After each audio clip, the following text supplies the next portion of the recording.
O salto da produtividade a partir dos anos 90 é enorme e tem muito a ver com isso. Tecnologia, gente, desregulamentação, menos Estado intervindo e competição fora do Brasil, né? A gente começou a exportar outros produtos e hoje somos o maior exportador de commodities agropecuárias do mundo. Hoje o Brasil está exportando 50 a 60 bilhões de dólares por ano para a China. A pauta total agrícola é 170 bilhões de dólares, né? É metade das exportações brasileiras, e a China é 30, 40% do que a gente exporta. As commodities estão no epicentro dos conflitos desde 2020, né? Talvez o problema maior aí seja hoje essa insanidade que são as políticas macroeconômicas, né? Quer dizer, o custo para o agro hoje de captar dívida a 15% ou mais, né, que chega na ponta mais, é enorme, né? E é uma das razões principais desse momento difícil. Daqui para frente a gente tem um outro elemento que não tinha, incerteza, né? Incerteza quer dizer o quê? Eu posso ficar sem fertilizante. Talvez um momento muito complicado como esse seja para muita gente um momento de enorme oportunidade para o ciclo que virá à frente.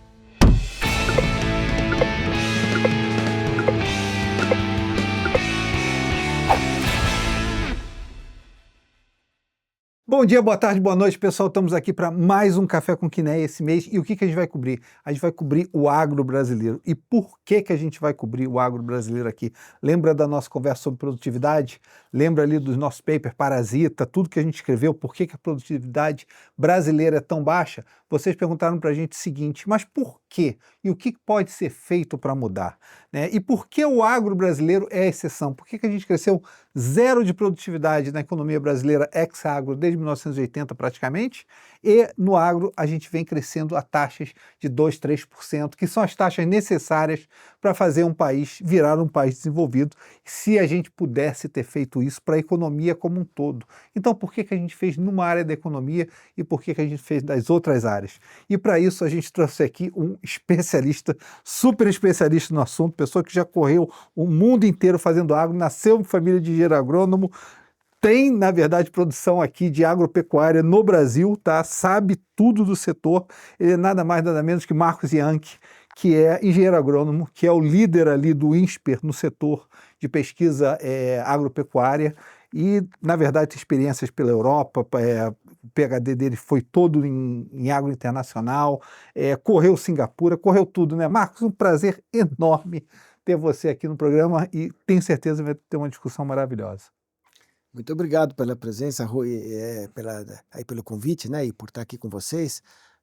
Eu sempre admirei muito aqui o Quiné, também sou investidor do Quiné, e acho que é super bacana vocês fazerem aqui um programa para olhar os diversos setores, aonde que está a produtividade, o que está acontecendo no mundo. Prazer enorme. Não, vai ser super legal. E eu tenho um monte de perguntas aqui para vocês para você que eu não sei a resposta, vou aprender junto com o público hoje. Vamos lá, vamos começar em 1960, 1970, né? A gente estava no milagre econômico, a produtividade da economia brasileira crescia no milagre econômico, mas o agro, a gente era importador de alimentos e a gente vinha ali de uma cultura brasileira que era café e cana-de-açúcar. O que aconteceu ali para a gente ter a virada, né? Começou ali nos anos 70, de onde a gente estava para onde a gente conseguiu chegar hoje em dia? Como você disse, o agro foi a primeira atividade econômica, né, com a chegada da cana-de-açúcar em 1530, em São Paulo, né, Martim Afonso de Souza. E depois a gente teve o ciclo da borracha, o ciclo do cacau, o ciclo do café, que foi super importante para São Paulo, sempre focado em produtos tropicais, que era a matriz colônia e metrópole, né, que sempre foi assim na história, né? E daí foi só nos anos 70, lá do século passado, que a gente teve um fenômeno muito importante que permitiu a diversificação do agro, que foi uma combinação muito boa de recurso natural, tecnologia e gente. Recurso natural porque a gente tinha uma área inteira do país que não estava ocupada, que era o centro-oeste, a região lá dos Cerrados, que naquela época, aqueles que tentaram ir para lá quebrava a cara. Naquela época a frase era cerrado, nem dado, nem herdado. Quer dizer, as pessoas, você vai para lá, você vai quebrar a cara, porque não tem como ocupar aquilo. É muito quente, os solos são muito ácidos, são pobres, tem pragas e doenças que ninguém conhece, não tem nenhuma infraestrutura. E aí essa gente valorosa, principalmente da região sul, sudeste, né, acabou migrando para lá, pessoas que tinham propriedades pequenas no sul, chamado colonato, ou gente que veio aqui para colher café, que já tinha uma cultura de produtor rural, eles aproveitaram a chance de crescer, de ganhar escala, e foram em programas de crédito e de colonização para o Centro-Oeste. Então esse fator é super importante, gente. E depois a tecnologia, que foi feita pelas universidades agrícolas, pela Embrapa, que foi criada nos anos 70. Naquela época, as grandes empresas não queriam investir nisso, a Embrapa foi lá e foi criada para isso, com vários centros. Então, gente, tecnologia, recurso natural abundante. Agora, o ganho de produtividade não foi nos anos 70, foi nos anos 90, quando o governo desregulamentou. Porque até os anos 90 o governo controlava tudo. Formava estoque, controlava a exportação, importava produtos, né? A gente importava vários produtos da alimentação e tínhamos estoques reguladores, e tinha toda a questão de subsídios, mas ao mesmo tempo taxação. E aí o Collor, na época do Collor, foi eliminadas todas essas intervenções e o setor ficou com muito menor dependência de Estado, né? E aí a produtividade começou a crescer, porque não tinha mais o guarda-chuva daqueles preços garantidos. Você tinha preço garantido para café no IBC, para açúcar e álcool no IAA, Instituto do Açúcar e do Álcool, controle de preço de trigo, de leite. Acabou tudo isso e nós tivemos que competir lá fora. O agro se tornou produtivo. O salto da produtividade a partir dos anos 90 é enorme e tem muito a ver com isso. Tecnologia, gente, desregulamentação, menos Estado intervindo e competição fora do Brasil, né? A gente começou a exportar outros produtos e hoje somos o maior exportador de commodities agropecuárias do mundo, né? E o quarto maior produtor do mundo. Então, é essa combinação que eu acho que a indústria manufatureira não teve, né? Ela ficou muito protegida aqui dentro, ela não foi competir lá fora. Quem saiu para competir ganhou mais produtividade.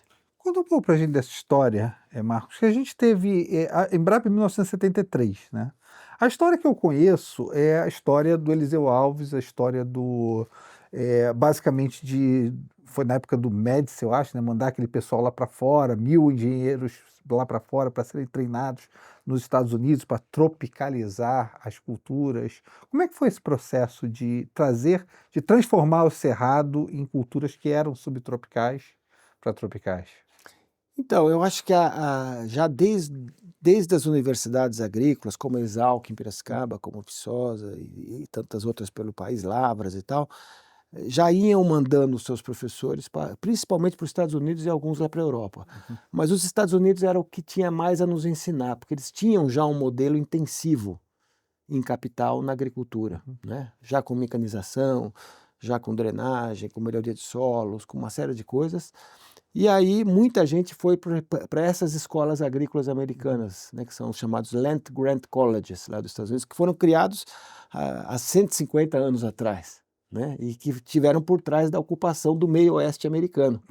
Que né? parece que não era também um terreno muito cheio de terras muito complicadas. Você tinha que fazer a drenagem, você tinha que corrigir solo, você tinha que construir uma infraestrutura de navegação pelos rios, né? E essas grandes escolas que estão nos estados agrícolas americanos foi para onde os brasileiros foram. Mais de 2.000 brasileiros pela Embrapa foram ser treinados lá fora. E foi essa visão do Eliseu Alves e dessa turma toda, do Alisson Paulinelli e tudo mais.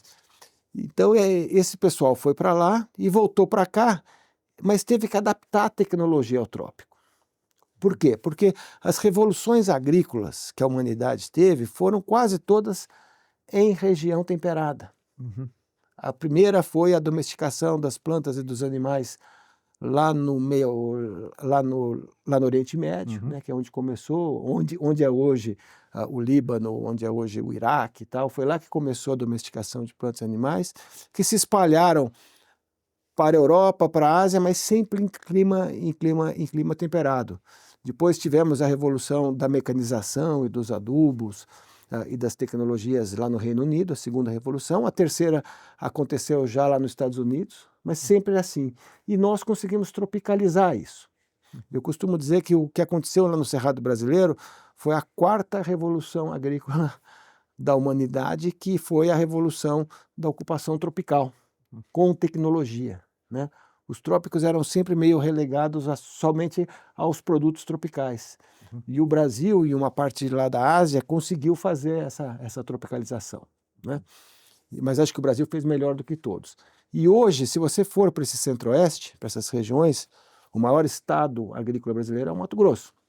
Não é mais aquilo que foi no começo, que era o capim braquiária, a produção lá de boi, que é o Nelore, basicamente, portanto, capins que vieram da África e gado que veio da Índia, e mais a soja que veio aqui do sul do Brasil, né, que é onde tudo começou.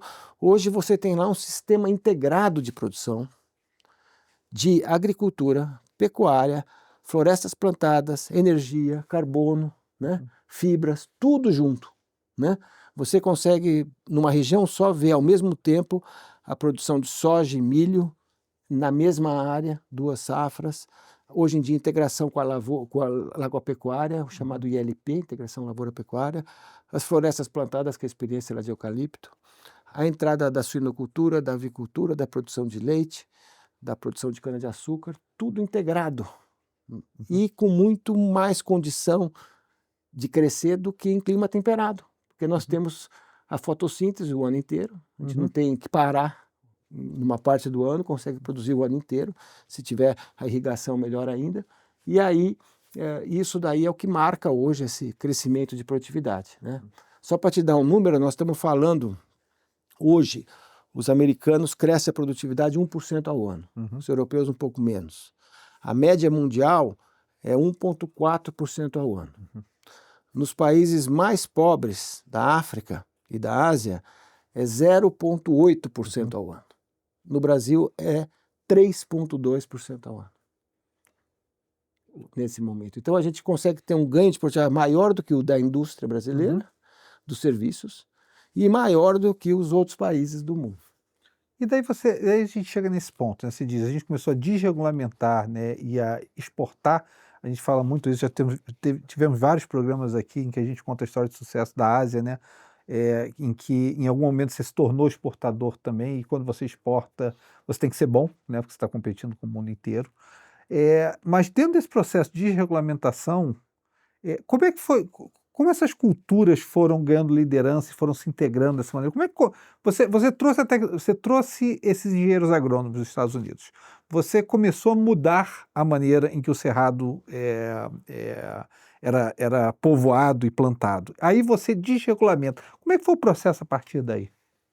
Então, é uma combinação de oferta e demanda, né? Pelo lado da oferta, primeiro, quando o produtor saiu lá do sul do Brasil com o seu caminhãozinho e foi lá para Sorriso, lá para Cuiabá, lá para Sinop, essas novas cidades todas que nem existiam na época, ele já sabia produzir na pequena produção do colonato do sul, né? Quando ele chegou lá, ele ganhou escala. E a economia de escala é muito importante em agricultura, né? Ele conseguiu trabalhar com áreas muito maiores, portanto, reduzir o seu custo médio, né? Com isso, e principalmente pela redução lá dos custos fixos, né? Que são diluídos por uma produção maior. Então, isso foi super importante para ele conseguir, através da tecnologia, produzir naquelas regiões e produzir de forma mais eficiente até do que em outras regiões por causa da escala. Quando ele começou a fazer ao mesmo tempo, por exemplo, soja e milho ou soja e algodão, ou botar soja, milho e boi junto na mesma área, ele ganhou economias de escopo, né? Portanto, ele faz várias atividades, diminui inclusive o seu risco e consegue aproveitar as sinergias que existem entre elas. Vamos pegar um caso atual, certo? O milho entrou nas áreas de soja. O Brasil era importador, né? Hoje o Brasil é o segundo maior exportador e vai passar os Estados Unidos em breve. Já passou durante 2 anos, agora recentemente, e vai passar. Por quê? Porque entra nas áreas de soja, na mesma área sem irrigação. O milho hoje, uma parte é destinada ao etanol de milho, que hoje compete e está até ganhando a competição contra o velho etanol de cana que já está aqui desde os anos 70, e a cana tem 500 anos, né? Desse casamento tem um subproduto que se chama DDG, que é excelente para a pecuária de corte e que vai revolucionar a pecuária, reduzindo inclusive o ciclo do boi. Então, você tem essas economias que geraram todo esse crescimento. Então, pelo lado da oferta foi isso. Sistemas integrados que são muito mais eficientes do que o que a gente fazia lá atrás e do que o mundo faz até hoje em clima temperado. Do outro lado, a China. Quer dizer, tudo isso foi possível porque a Ásia, e principalmente a China, precisava de proteína, né? E o que o Brasil mais faz é proteína. Quando você olha para milho e soja, suínos, aves e bovinos, e o próprio DDG e tal, é basicamente proteína para países emergentes, né? Então a gente deixou de exportar para a Europa, que era o nosso cliente lá atrás, desde lá dos tempos coloniais, né? E passamos a exportar para a Ásia, e na Ásia encontramos um país que saiu de 150 milhões de pessoas em cidades nos anos 70 para 900 milhões de pessoas em cidades nessa década atual, né? Então, quer dizer, que passou por uma enorme urbanização, por crescimento de renda per capita, até há uns anos atrás crescimento populacional, agora não tem mais na China, mas tem novas Chinas vindo aí, certo? Com o tempo a gente sabe que a Índia vai precisar de comida, ou então a África subsaariana. Então, eu acho que é uma questão de preferência por proteína, né? Principalmente proteína animal, né? Porque basicamente carboidrato é mais fácil de se fazer e se faz no mundo todo e é mais barato, mas a proteína é mais sensível, porque envolve cadeias frias, envolve um processo de perecibilidade, né? Você precisa ter ração para conseguir fazer bem suínos e aves, por exemplo. Então, a proteína é mais sofisticada no sentido de que adiciona valor, adiciona tecnologia no processo, e a China precisava de proteína, né? E o Brasil entrou, inclusive, na lacuna dos Estados Unidos, que já vinham exportando para a China, mas que depois do governo Trump 1 entraram em conflito. E hoje o Brasil está exportando 50 a 60 bilhões de dólares por ano para a China. A pauta total agrícola é 170 bilhões de dólares, né? É metade das exportações brasileiras, e a China é 30, 40% do que a gente exporta, né? Então foi esse casamento meio doido, né? Porque veja só, hoje, por exemplo, a gente vai buscar os nossos fertilizantes, se a gente achar, né? Porque hoje tem até dificuldade, a gente vai buscar basicamente na China, na Rússia, no Canadá, que tem que chegar no Brasil, que tem que subir até o Mato Grosso para fazer soja e milho, que vão descer e que vão pegar o navio, cruzar os oceanos, passar nos estreitos e chegar na China de novo. Uma pergunta nisso, em termos de fertilizantes, né? Porque a gente tem algumas dependências ainda, né? Fertilizante sendo uma delas e diesel sendo outra. Mas diesel eu quero conversar com você um pouco mais tarde, mas fertilizante. A gente deveria ser mais autossuficiente, nitrogenados, fosfatados? Como é que você vê isso? Você sabe o que acontece? O Brasil, as pessoas falam assim, o Brasil precisa de um projeto estratégico, e eu acho até que precisa, e principalmente hoje focado em commodities, né? As commodities estão no epicentro dos conflitos desde 2020, né? O problema lá do Irã é petróleo. Da Venezuela é petróleo. O do Irã é petróleo, gás natural e fertilizante. A guerra Rússia-Ucrânia envolve grãos e fertilizantes. Os minerais críticos estão no centro da agenda dos Estados Unidos e da China. Então, as commodities são super importantes. E, na verdade, o que a gente acaba vendo nessa história é que a gente tem realmente uma chance nesse processo, né, de conseguir organizar a coisa um pouco melhor. Mas a gente tem hoje um problema que foi o seguinte: a gente teve visão estratégica quando fez a Embrapa e quando criou essa expansão agrícola nos anos 70. A gente teve visão estratégica também na bioenergia, quando na crise do petróleo dos anos 70, eu lembro, a gente fez o carro a álcool, que era um negócio até meio difícil de usar. Você lembra de manhã que não pegava, não sei o quê. Mas foi uma visão estratégica. Você lembra que destruiu o carburador do carro? Foi uma visão estratégica daquela época lá dos militares, de construir uma política para a agricultura tropical e de construir um programa de segurança energética, Uhum. que era super importante, quando nem se falava da questão climática.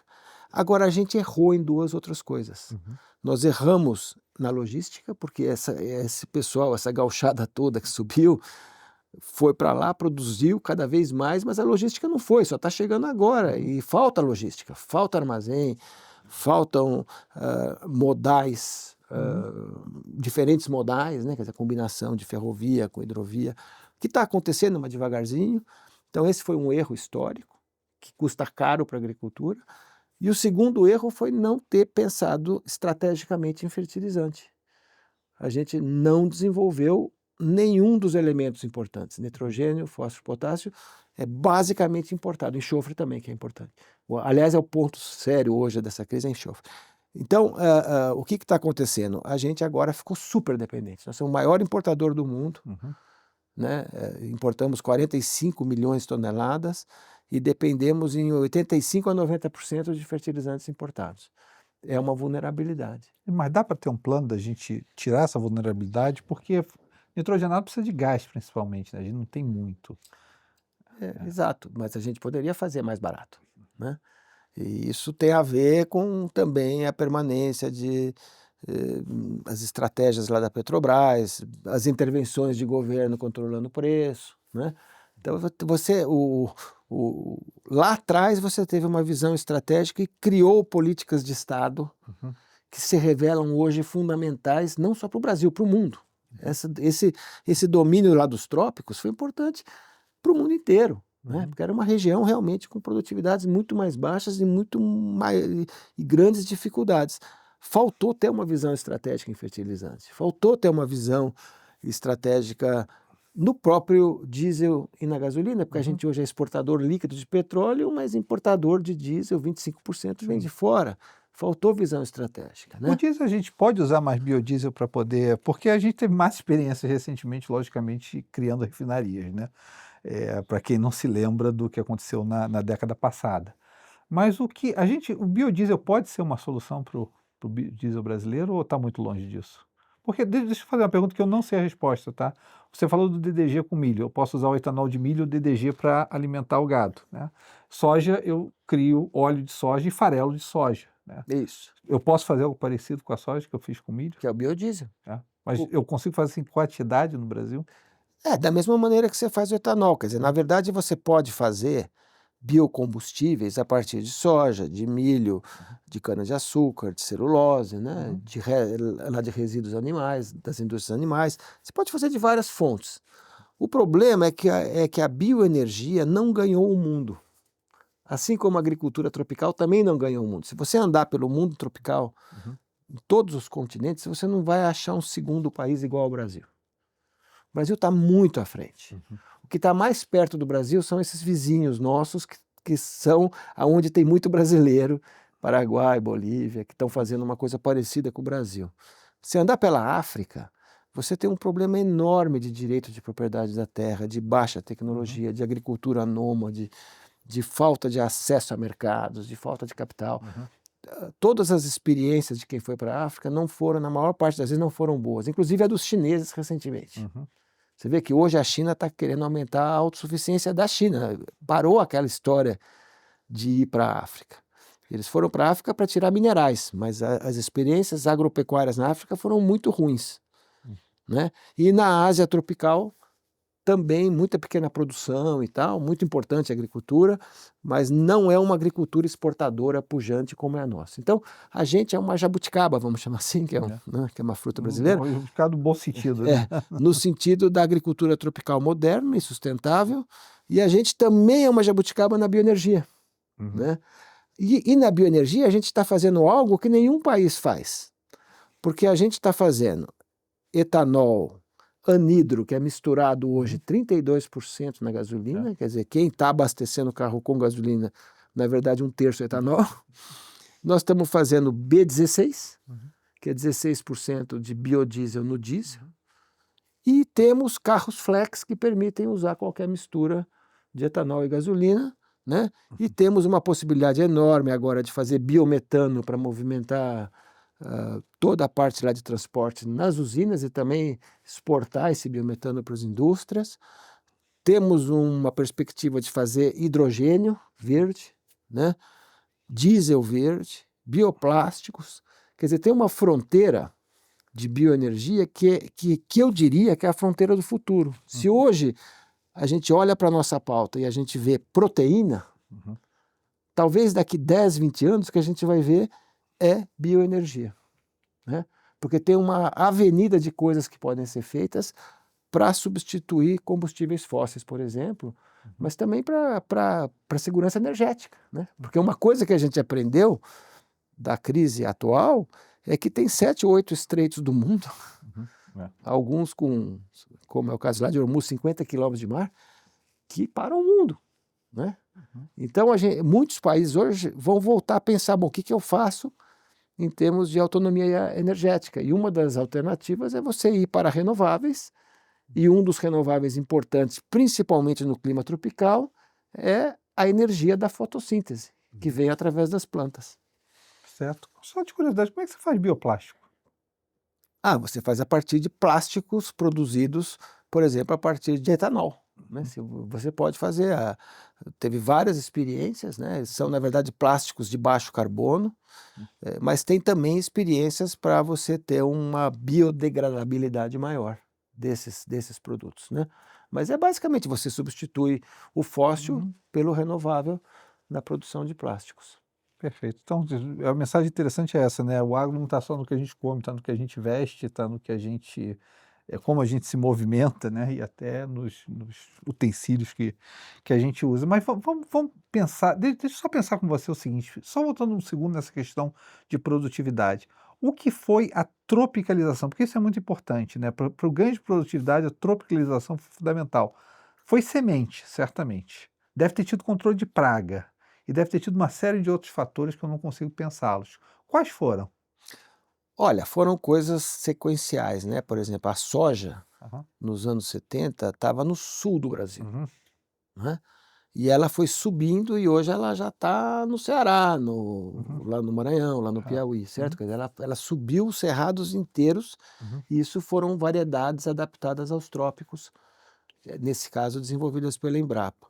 O algodão estava no Paraná. Foi dizimado por uma praga chamada bicudo do algodão. Renasceu com grande eficiência. O Brasil hoje é o maior exportador de algodão do mundo no centro-oeste, né? O milho veio como segunda safra da soja, né? Então não é somente semente, a semente é fundamental, a semente é adaptada ao trópico, mas também todo o manejo agrícola das propriedades, toda a questão não só de fazer agroquímicos que são necessários, né? Mas também fazer bioinsumos. As pragas são diferentes, né? As pragas eram diferentes e não eram conhecidas. Muita gente que foi para lá no começo se deparou com pragas e doenças que não se conhecia, né? E que então dificultaram isso. Outra técnica muito importante, essa aqui é uma história muito bacana para quem está gostando desse lado agronômico da minha fala aqui, né? O Brasil foi para os Estados Unidos aprender a produzir. E nos Estados Unidos era muito tradicional você passar o chamado arado e a grade para revolver o solo congelado depois do inverno. Porque o solo ficava completamente paralisado pelo frio, pela neve. Então você tinha que virar o solo com uma máquina e para que ele se arejasse e pudesse produzir. E esse processo era fundamental no clima temperado. Aqui no Brasil, a gente começou a fazer a mesma coisa e foi um desastre. Por quê? Porque quando você revolvia o solo tropical aqui, o solo ficava muito frágil para erosão. E vinham as chuvas e arrastavam todos os nutrientes da camada superficial, que é a mais importante do solo, né? Então, lá no Paraná, isso não foi Embrapa, lá no Paraná, os agricultores dos Campos Gerais falaram, por que nós estamos virando o solo aqui, que a gente pode plantar em cima? Você tira a soja e planta o milho, né? Tem que achar uma máquina que faça isso. E passaram a fazer isso. E surgiu o tal lá do plantio direto, que é o plantio sem revolver o solo, que mantém a matéria orgânica o tempo todo, acumula mais matéria orgânica, porque não tem intemperização, né? E aí esse processo se tornou hoje 95%, talvez 100% já dos produtores fazem plantio direto, portanto altamente conservacionista e conserva também a água e outras coisas. Então, foram técnicas desse tipo que foram sendo criadas. Então, o pessoal começou a plantar soja com milho. Aí falou, não, mas dá para botar o boi aqui se eu plantar a braquiária, que é o capim, junto com o milho, depois eu corto o milho, aí eu coloco o boi em cima, aí o boi engorda, não perde peso, sabe? Coisas desse tipo, né? Experimentação de produtores, experimentação da pesquisa, foram dando certo, né? E, de certa forma, eu diria assim, que a gente realmente hoje é um país diferenciado na zona tropical, né? E somos diferenciados na bioenergia. Porque mesmo na bioenergia, olha só, nós tínhamos as misturas de etanol na gasolina, tínhamos o carro a álcool que não deu certo, que foi abandonado. Nos anos 2000, a indústria automobilística brasileira chegou e falou, eu vou criar um carro flex, porque tem etanol em todas as bombas, por que eu não faço um carro que funciona com dois? Então surgiu já esse conceito de híbrido, né? Que naquela época era etanol e gasolina. Hoje você pode fazer híbrido com eletricidade, com outras coisas, mas foi super revolucionário.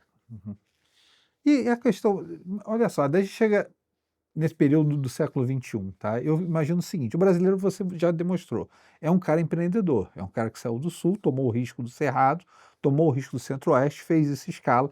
Eu imagino que duas coisas foram necessárias. Primeiro, financiamento, né? Alguém precisava dar dinheiro para isso. Eu queria que você comentasse um pouco como foi o financiamento. E a segunda coisa que eu queria que você comentasse é por que que esse grupo tão empreendedor não conseguiu resolver o problema do escoamento de transporte de maneira ideal? Olha, a gente fala muito da Embrapa, que foi importante para esse processo acontecer, e dos agricultores que migraram, e da China que comprou o produto, mas você tem toda a razão, se não tivesse crédito, não teria acontecido. Se não tivesse projetos de colonização, porque naquela época a visão estratégica era, o Brasil tinha um vazio a ocupar no centro-oeste e no norte do país, senão a gente ia perder se não ocupasse.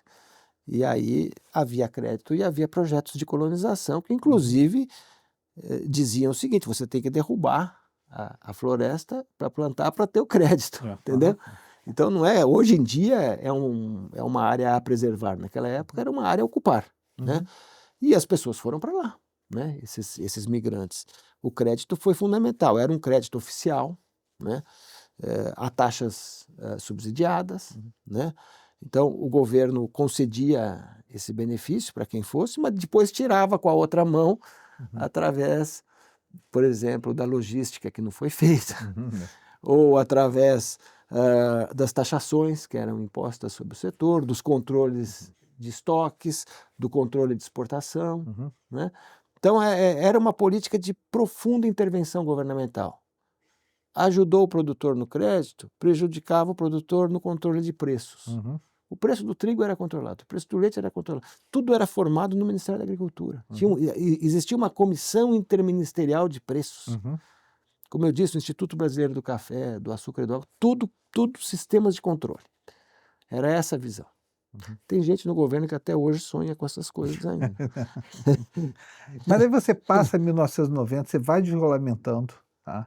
E como é que o crédito vai se desenvolvendo? Então, aí o crédito, que inicialmente era um crédito de governo, né? Um crédito oficial, que vinha dos planos safras, da política de garantia de preços mínimos, das políticas de suporte de crédito em diversas categorias, de armazenagem, de investimento e tudo mais, um pouco desse plano safra que existe ainda muito pequeno até hoje, né? Hoje em dia é muito mais o setor privado que financia o agro, né? Mas naquela época era o Banco do Brasil, né? Quanto que é o Banco do Brasil do total hoje em dia? Você tem alguma ideia?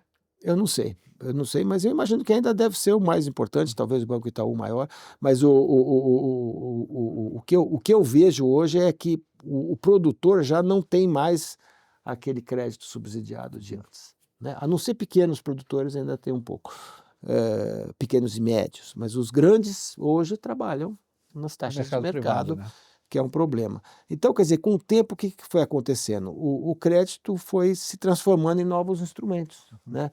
LCAs, CRAs, FIAGROS, né? Então, foram surgindo outros instrumentos e, obviamente, uma das coisas até que eu tenho escrito sobre isso é a relação entre o agro e a Faria Lima, né?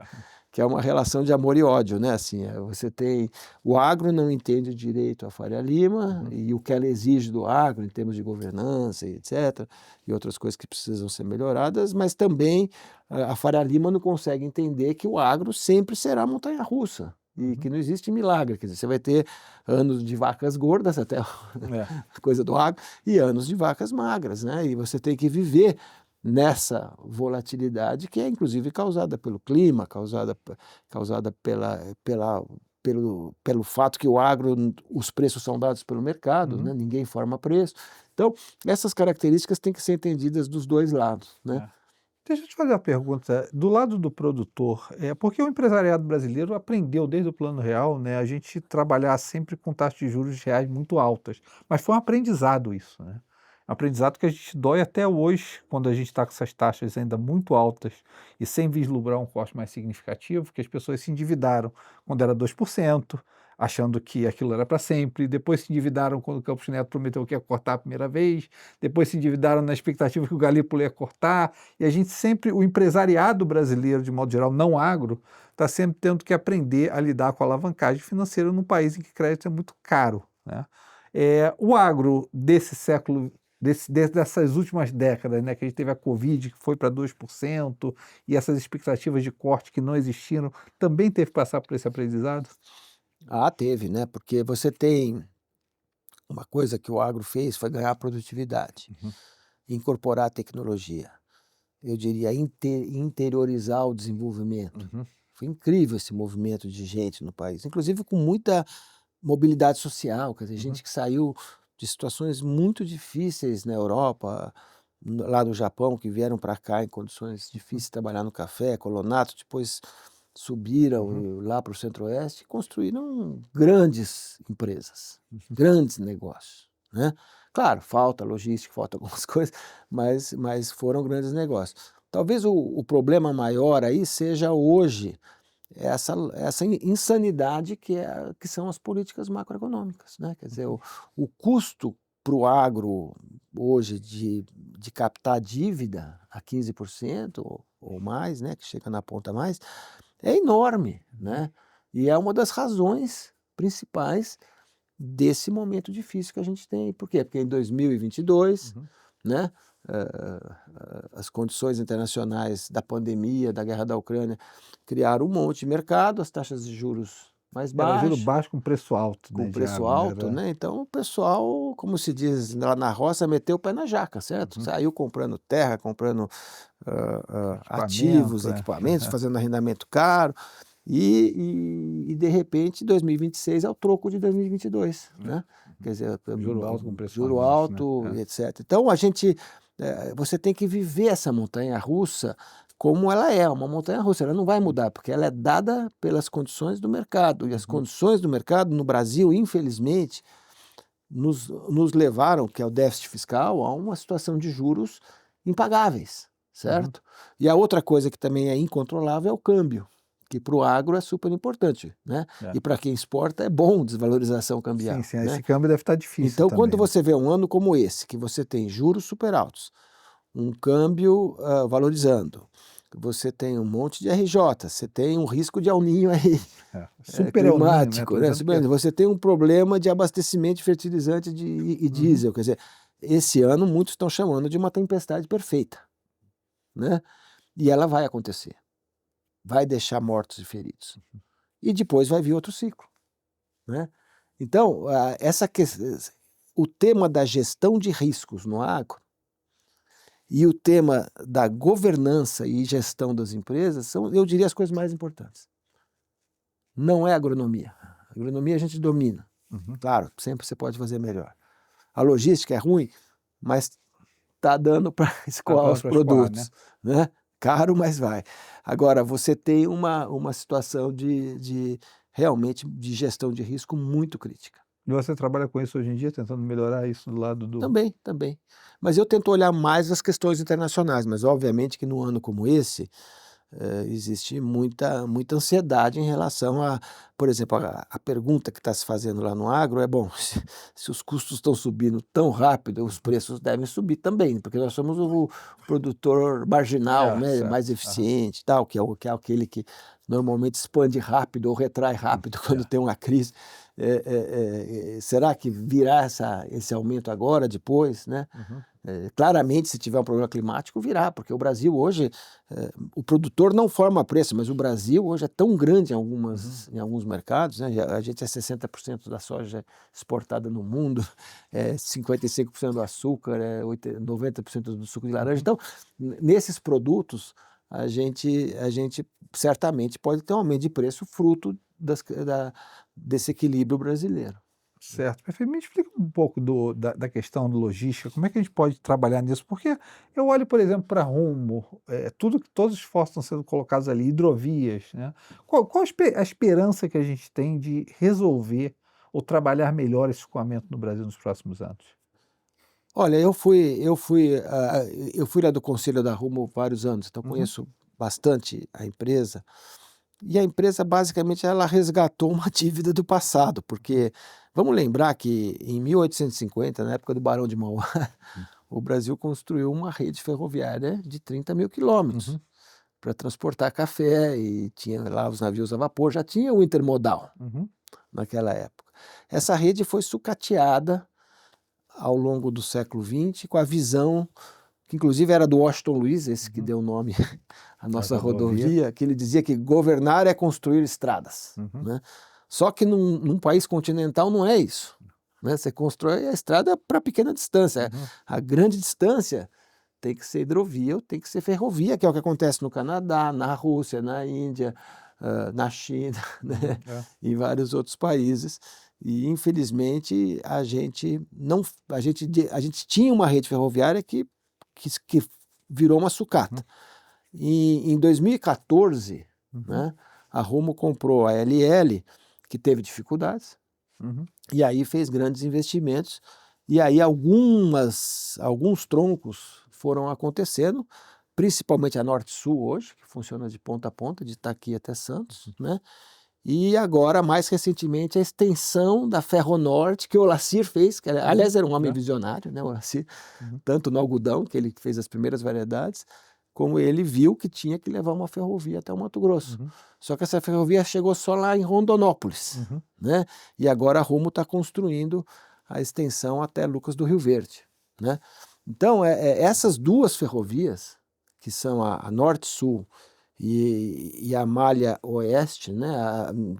A Malha Norte, né? Que Uhum. sobe até o Mato Grosso, são fundamentais para o escoamento daquela região. Agora, a gente sabe que talvez deveria ter outras, né? Fala-se muito da Ferrogrão, que está parada, fala-se de uma interligação horizontal, quer dizer, do Atlântico ao Pacífico, né? Eventualmente cruzando o Mato Grosso ou passando pelo Paraná, né? Você sabe que a China seria potencialmente um grande interessado Uhum. nisso, ainda mais agora que os estreitos ficam mais sensíveis, né? Se você pudesse escoar produtos do Brasil pelo Pacífico direto, né, Sim, para com os nossos certeza. mercados, ganharia milhas náuticas e tal.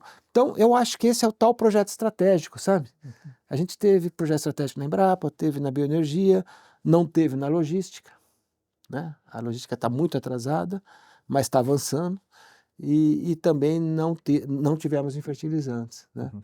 É aquela coisa, o Brasil é um pouco isso, né? Algumas coisas dão muito certo, outras ficaram mais ou menos e outras andaram para trás. E a gente teve, pensando assim, a gente teve esse crescimento de 3% de produtividade olhando para trás, né? Quando você olha o que a gente tem para frente, você tem esperança que essa produtividade vai ser mantida no Brasil? Tem inovação suficiente e tem fronteiras suficientes para que a gente mantenha o crescimento dessa produtividade? Eu acho que sim, quer dizer, eu acho que a gente tem que investir em tecnologia, né? Uhum. Eu acho que se a gente, essa realidade do Brasil ser hoje o maior exportador de commodities do mundo e com ganhos de produtividade total, quando eu Uhum. falo total é terra, trabalho e capital, não é Uhum. só agrícola, né? De 3% ao ano, e isso se deve muito à tecnologia, aos produtores, às condições macroeconômicas, né? Se a gente entra num processo de crise que essas coisas não avançam, Uhum. outros virão, né? Uma coisa que acontece em commodity é que todo mundo que puder fazer commodity consegue fazer commodity, não com a eficiência lá do Brasil, mas se o Brasil ficar para trás, eles Outros virão, crescem, né? né? Por exemplo, a Rússia. A Rússia tem um potencial enorme, a própria Ucrânia, né? Ainda a ser desenvolvido. Dizem que a África tem condições boas em alguns lugares, mas muito difíceis de serem operacionalizadas. Então você tem países que podem crescer, a América do Sul, outros países da América do Sul. Então, o que eu vejo é assim, a gente não pode ficar parado, a gente tem que seguir nesse processo. E esse processo, daqui para frente, não vai ter só volatilidade. Esse é um ponto importante. O agricultor, e hoje a Faria Lima também, sabe que commodities são voláteis e que tem altos e baixos e tal. Daqui para frente a gente tem um outro elemento que não tinha, incerteza. Né? Incerteza quer dizer o quê? Eu posso ficar sem fertilizante. E fertilizante é comida de planta, certo? Ele é fundamental para ter Você produtividade. está preocupado com a safra do hemisfério norte que vai ser plantada agora por falta de fertilizante? Não, a do hemisfério já foi plantada. Não, do norte. A nossa, no norte, sim. Estados Unidos. Não, a dos Estados Unidos é a que já foi plantada, certo? E agora, que já tá em andamento. Já está em andamento. E a nossa vai ser plantada em setembro. Você está preocupado com a Com a nossa nossa. em setembro? Muito mais do que com a americana. É bem verdade que os Estados Unidos, que a agricultura americana está num momento dificílimo. Dificílimo. Por quê? Porque o Trump não foi tão bom para o meio oeste americano, né? Os custos aumentaram muito, está faltando mão de obra, que é um problema sério lá, com essas contenções todas que eles estão fazendo. Eles têm também um processo de endividamento grande da agricultura, não tem sucessão. O agricultor brasileiro é muito mais entusiasmado com o negócio do que o americano, muito mais jovem também, né? Lá tem um envelhecimento. Mas eles conseguiram atravessar, porque na verdade eles compram, claro que Hormuz afetou, mas eles compram muito lá do Canadá, por exemplo, né, fertilizantes e tal. Agora a nossa não, a nossa que a gente achava que no começo já de Hormuz a gente falou, bom, isso vai afetar a safra americana e não a nossa. Agora está mais do que claro. É porque setembro tem que chegar em agosto, julho, agosto. E não está passando, né? O problema é isso, quer dizer, muita gente falou que esse negócio, se não abrisse até maio, ia ter um problema grave. Nós estamos vendo, já há declarações de vários líderes da indústria de fertilizantes dizendo que vai faltar produto. E faltar produto é diferente do que foi em 22. 22 teve alta de preço de fertilizante, mas teve alta de preços agrícolas. E inclusive as margens melhoraram. E o pessoal acelerou. Você acha que a gente pode agora não vai ser assim. De preços? Porque olha só, os últimos 3 anos não teve nenhuma queda de safra relevante no mundo, né? A gente simplesmente viu preços caindo. E agora a gente vai para um processo em que existem dificuldades que você mencionou, e ao mesmo tempo você pode ter uma mudança climática que vai se realizar ou não, mas pelos dados que eu estou vendo, parece que vai ter algum tipo de El Niño e pode ser relevante, e a gente pode entrar talvez numa reversão desse ciclo e assustar a inflação de alimentos no mundo. Você acha que isso é um cenário real? Pois é, esse que é o drama, né? Quer dizer, a agricultura está sofrendo. Até porque a inflação do Brasil com aumento ficou de baixinha custos. porque ficou baixo, né, o preço das agrícolas. Mas veja só que loucura. A agricultura está sofrendo com preços de commodities baixos, diferente de 2022, com falta de fertilizante, com recuperação judicial em muitos casos, com problemas em Hormuz, né? Custos mais altos. O Brasil não está diferente do resto da agricultura do mundo, todo mundo está sofrendo isso. A consequência pode ser o aumento dos preços agrícolas. E esse aumento dos preços agrícolas aumenta a inflação. O aumento da inflação aumenta a insegurança alimentar dos mais pobres, né? Então é um ciclo complicadíssimo, é um ciclo vicioso que se forma, né? E o agro tem muito disso, e não é culpa do agro, né? As pessoas têm que entender que os preços, que as condições que o produtor trabalha são dadas pelo mercado. E esse mercado pode ser que num momento qualquer tá tudo ruim e vai continuar ruim, porque a gente vem de uma safra muito grande. O Brasil fez 2 enormes safras agora, né? Mas talvez a próxima safra não seja grande coisa, porque nós vamos ter uma dificuldade muito grande de crédito, né? De RJs e de El Niño e não sei mais o que. El Niño e mudança climática, isso é uma coisa importante. As pessoas às vezes ouvem isso e falam, vai ser um desastre, o mundo vai acabar, etc.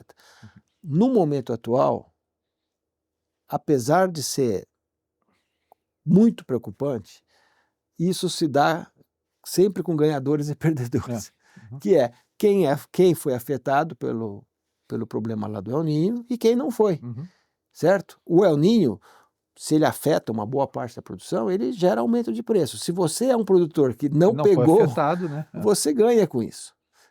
A mesma coisa acontece com os tais eventos extremos, que O são Brasil mais tende a frequentes. ser menos afetado pelo El Niño? Algumas regiões menos, né? Mas a gente sabe, por exemplo, que o El Niño já chegou a pegar o Mato Grosso, mas em geral pega mais o Mato Piba, né? Pega mais a Argentina, né? Então, E assim, a Ásia, né?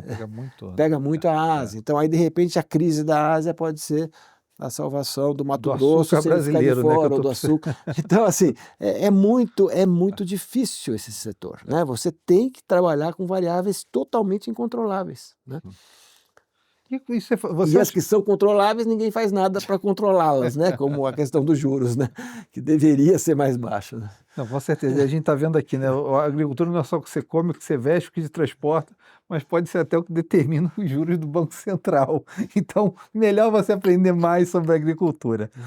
E Marco, você é um especialista e tem pesquisado muito a parte internacional, né? A parte geopolítica da agricultura. Quais são os principais tópicos que te preocupam hoje no mundo em relação a essa conjunção de agricultura com geopolítica? Eu acho que é a incerteza que eu falei, né? Porque a geopolítica, ela sempre existiu na história da humanidade, né? Desde que o homem saiu para caçar, invadiu outras áreas dos outros, era uma questão geopolítica, né? Que é a influência da geografia sobre a política, né? E os impérios que foram invadindo uns aos outros e tal. Tudo isso é geopolítica. E a geopolítica parecia que estava calma, que não ia ter nada muito importante na segunda metade do século passado, que foi um período que se construiu grandes regras de comércio, de juros. Só tinha uma hegemonia que era os Estados Unidos, né? Tal. No começo até você tinha a Guerra Fria, mas os Estados Unidos venceu a Guerra Fria, e aí daí a China entrou para a OMC, a Organização Mundial de Comércio, mas tudo parecia que ia caminhar para um processo de globalização, de livre comércio, né?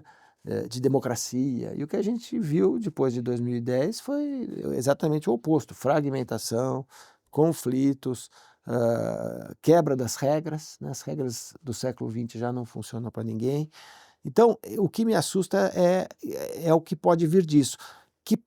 Agora, é muito importante, isso daí pode ser ameaça e oportunidade.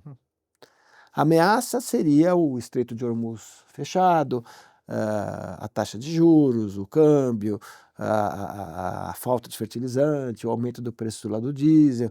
São no agro várias ameaças que estão acontecendo nesse momento. Mas pode ser uma oportunidade. Por quê? Porque o nosso país é extremamente rico em commodities.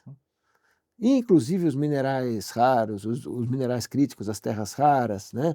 Inclusive de matérias-primas de fertilizantes, sem contar o agro, sem contar a celulose e outros setores. Então, 75% do que o Brasil exporta é commodity. E nós somos super competitivos e não tem nada de errado nisso. Aliás, o que nós estamos vendo hoje é que a gente acertou ao desenvolver commodities. E temos um potencial enorme ainda, que já falamos aqui, no fertilizante, nas terras raras, na própria bioenergia. Então, talvez esse seja o lado bom, né? Aquele meio copo que tem um lado, né? Quando você vê o copo lá pela metade, tem um lado que é ruim ou o lado bom. Nós temos um lado bom que é desenvolver estrategicamente as commodities, porque elas são hoje ligadas à força, a poder, né? Não é mais aquela coisa de um setor atrasado. Porque há 15, 20 anos atrás, você criticava as commodities do agro ou as commodities da Vale, né? Como as minerais, lá o minério de ferro, isso aqui é uma pauta atrasada, isso é desindustrialização, isso aqui é primarização da economia. Está completamente errado. Primeiro que poucos países conseguem fazer commodities direito, competitivas. Se você pegar qualquer commodity importante, soja, milho, boi, frango, açúcar, você vai encontrar no play, no jogo do comércio, pouquíssimos países.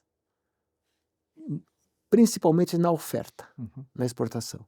Por quê? Porque não é todo mundo que faz. Para você fazer um grão de soja, não é uma coisa primária. Isso tem muita indústria, tem muito serviço embutido, tem muito transporte, tem muito banco, tem muito tudo, né? Então, a gente fez isso bem feito. Podemos fazer melhor?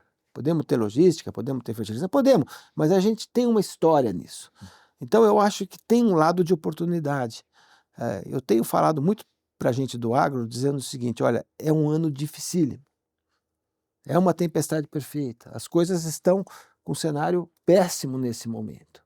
Mas todo mundo aqui já viveu altos e baixos. Né? E talvez esta incerteza de hoje pode ser a oportunidade de amanhã.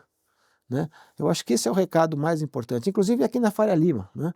Eu acho que a Faria Lima deveria, né? Eu estou aqui na Faria Lima, o INSPER é Faria Lima total. Né?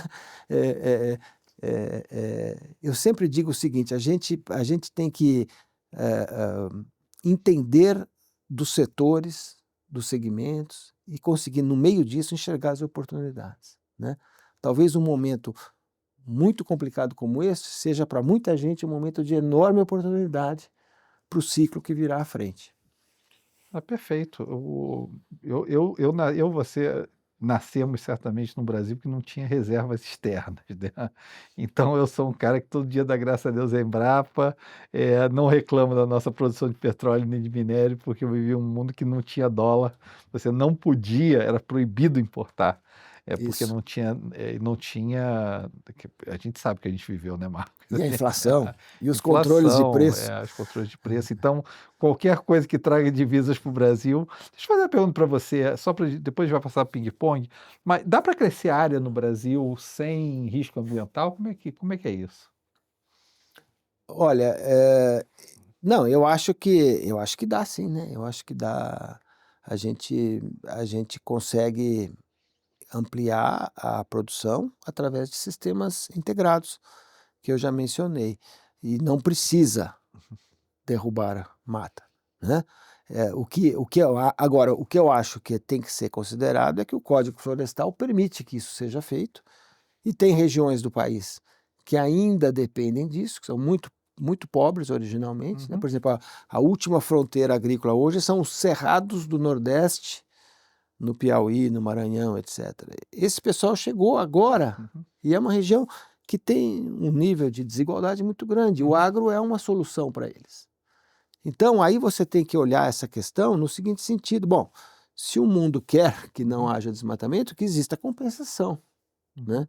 Que não seja só no chicote, como acontece, mas que seja também na cenoura, né? Para que esse processo seja um processo dentro das regras. Manter um percentual grande da floresta. Não, o Brasil tem um Código Florestal muito exigente, né? Ele obriga que você mantenha 80% de floresta numa propriedade que esteja no bioma da Amazônia, 65%, né? No caso dos cerrados mais ao norte, e 20% aqui no sul. Nenhum país no mundo exige que o produtor tenha uma área que ele coloca à disposição da sociedade. Quer dizer, é dele, mas ele tem que preservar, o custo é dele, se for invadido, ele que vai pagar. Então, a gente tem um Código Florestal bastante rígido, ainda não é totalmente aplicado, né? Mas é muito importante. Bom, a gente está chegando uma hora, né? A gente deve estar chegando a uma hora de programa, né? Vamos para o nosso ping-pong, para a gente poder fechar. Vamos lá. Qual o produto mais estratégico do Brasil hoje? Soja, carne, açúcar, milho, café, celulose? Qual você acha que é o mais estratégico, ou os mais estratégicos? Eu acho que são as tais commodities estratégicas, né? Essa categoria que envolve agropecuária, energia e mineração. Agora, dentro de cada uma, eu diria que hoje são as proteínas, no caso do Brasil. São as que mais o mundo demanda do Brasil, são proteínas animais e vegetais, onde entra a soja, entra o milho que ajuda a fazer proteína animal e todas as carnes e tudo mais. E na área de energia, o mais estratégico são as bioenergias no Brasil. Porque é uma coisa que é muito brasileira, que deu muito certo e que devia ganhar o mundo. Não tem por que os países da área tropical do mundo não fazerem o que o Brasil fez. Deveriam fazer, para depender menos de petróleo. Pega o caso da Índia, por exemplo, que é a segunda maior produtora de cana-de-açúcar, mas é ainda muito incipiente em bioenergia. Legal. Cliente mais estratégico dos próximos 10 anos? China, Sudeste Asiático, Oriente Médio ou Índia? Nos próximos 10, ainda vai ser a China, mas com menos vigor que Por hoje. que a Índia não é tão dependente da gente? Porque a Índia tem 65% de população rural. A China se tornou um gigante porque o líder chinês chamado Deng Xiaoping, que foi quem fez a manufatura chinesa e fez a China de hoje, né? Porque a China era rural até os anos 70. E tinha passado uma fome, a chamada Grande Fome, do grande salto adiante do Mao Zedong, matou de 30 a 50 milhões de pessoas de fome pelo regime coletivista chinês. Então esse homem, o Deng Xiaoping, quando ele criou as manufaturas, ele criou em cima da migração do campo para a cidade, que eu já mencionei as grandes cidades da China. E isso ainda vai ter um rescaldo nos próximos 10 anos. Eu acho que dali para frente a gente vai ter o sul da Ásia, principalmente a Índia. Se a Índia continuar crescendo rápido e se ela também controlar o processo de urbanização, porque tem que encontrar emprego para esse povo que está vindo do campo, né? Eu acho que essas são as grandes regiões. E uma outra região maravilhosa que eu vivi, Singapura, é o sudeste da Ásia, que são 10 países abaixo da China e que vem crescendo a 5, 6% ao ano, né?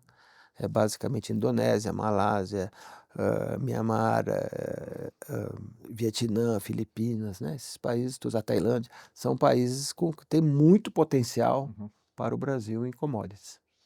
Perfeito. China para o Brasil, oportunidade, dependência ou os dois? Os dois. Dependência, sim, nossa pela China, mas também dependência da China pelo Brasil. Esse é um lado interessante do agro, né? O agro brasileiro, por ser tão grande hoje, exportador, muitos países também dependem do Brasil. Não é só a gente que depende desse.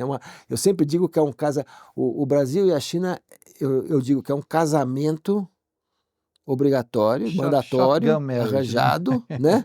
Arranjado pela geografia e pela história, porque os dois fizeram revoluções nos anos 70, o Brasil agrícola, a China a manufatureira, e eles tiveram que se casar porque eles são altamente complementares, mesmo tendo diferenças culturais enormes. Então é um casamento mandatado.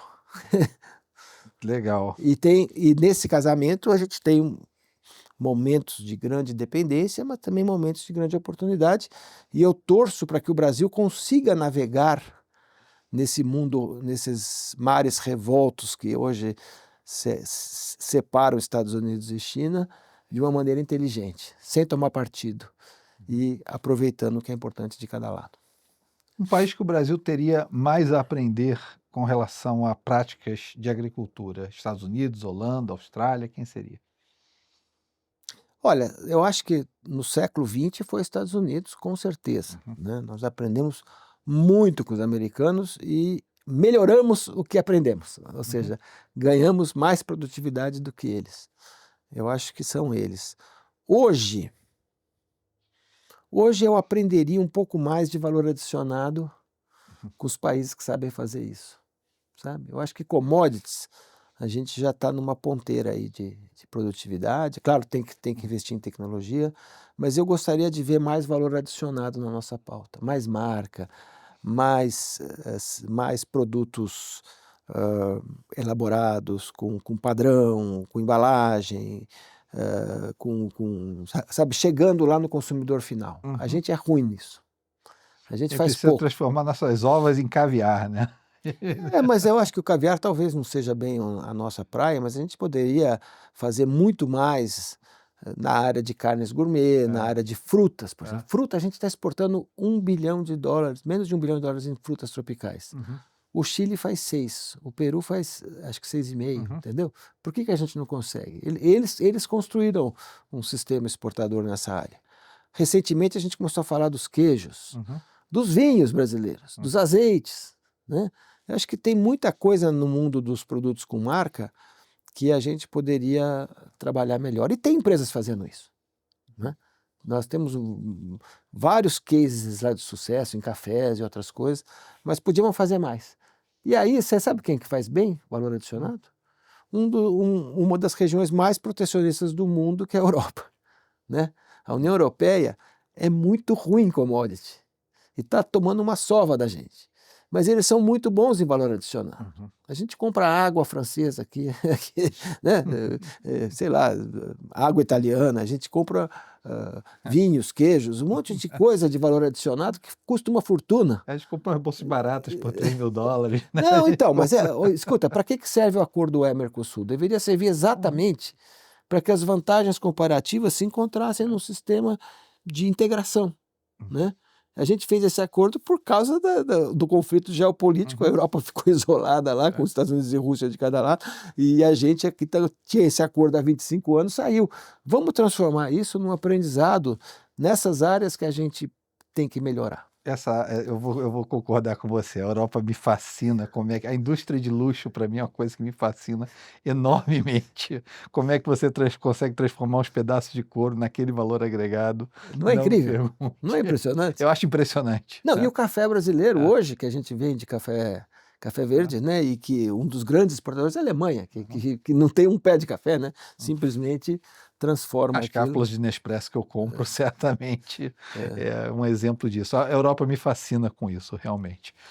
Aliás, eu vi uma estatística interessantíssima que eu tive que parar para olhar, cara. Vai ser tema de um outro... Depois eu vou cobrir esse tema. A Europa chegou a ser 30% do PIB global. Cara, hoje em PPP ela está abaixo de 15%. Impressionante como é que perderam espaço na economia global. Isso vai ser um tema que a gente vai cobrir em outro programa. Mas, Marcos, eu ficarei aqui horas falando com você ainda. Esse aí, igual a gente tem lá fora do Lex Fridman, né? Tem Round 1, Round 2, né? A gente vai fazer um Round 2 depois aí contigo, falando mais de agro, onde a gente vai cumprir o nosso objetivo, que é aprender sempre um pouco mais, né, de diversos assuntos, para que a gente possa formar uma ideia melhor do que é o nosso país aqui, né? E espero que a gente tenha entendido aqui, todos nós, um pouco melhor, porque o agro teve uma visão diferente, né, da produtividade, enquanto o resto do Brasil continua sofrendo. Esse mês a gente vai trazer, lembra, a gente trouxe Parasita para vocês, por que a classe média sofreu, por que a produtividade tem sido tão baixa. O pessoal pediu nos comentários as soluções, a gente está trazendo para vocês aí os 10 mandamentos, o Êxodo, onde a gente vai trazer propostas para o Brasil, ainda mais no ano de eleição, a gente precisa de propostas para o Brasil. É nosso trabalho aqui, tentar contribuir um pouco para esse debate. A gente vai estar trazendo, que nem site, dá uma olhada no nosso blog, tá? Vai estar lá. Gente, um grande abraço, Marcos, obrigado. Muito obrigado e eu adorei participar. Café Agro com Quinéia, com fundo verde aqui. No fundo verde aqui, né, da Floresta Amazônica. Foi um enorme prazer. Espero que muitos que estão vendo, que não conheçam bem o agro, façam visitas e conheçam melhor. Esse é um setor fabuloso, extraordinário desse país. Muitíssimo obrigado, gente. Até o próximo programa. Siga a gente nas redes sociais. A gente está querendo 100 mil aqui no canal. Então vamos lá, por favor. Tá? Quinéia Investimentos no YouTube. Quinéia Investimentos no Instagram, que já tem 100 mil. Tá? Vamos fazer 100 mil no YouTube. Aí entra na comunidade do WhatsApp, entra no LinkedIn, blog da Quinéia. Tá? O bom é que o nome Quinéia só tem a gente. Você vai achar a gente em todas as redes sociais procurando ali. Tá bom, gente? Um grande abraço e até a próxima.